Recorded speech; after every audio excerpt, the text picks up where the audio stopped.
Centre of Indian trade union Maharashtra राज्य समितीच्या आक्रोश आंदोलनाचा आज दुसरा दिवस आहे। आझाद मैदानात आजही कामगारांची मोठी गर्दी दिसून येत आहे। आजच्या दिवशी विडी कामगार, घर कामगार, ऊसतोड कामगार आणि असंघटित क्षेत्रातील हजारो कष्टकरी आपल्या न्याय हक्कासाठी एकवटले आहेत। विशेष म्हणजे आजच्या आंदोलनात संबंधित क्षेत्रातील विविध संघटनेचे प्रमुख स्वतः उपस्थित राहून कामगारांचे नेतृत्व करत आहेत।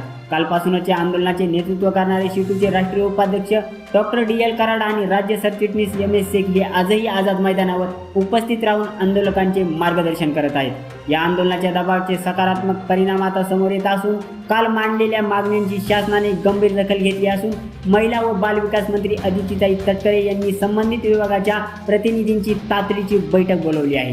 ही बातमी कामगार संघटनांच्या संघर्षाचे पहिले यश मानले जात आहे। एकीकडे चर्चेचे दरवाजे उघडले असले तरी आपल्या मागण्यांची अधिकृत पूर्तता होईपर्यंत हा लढा सुरूच ठेवण्याचा निर्धार कामगार संघटनांनी केला आहे।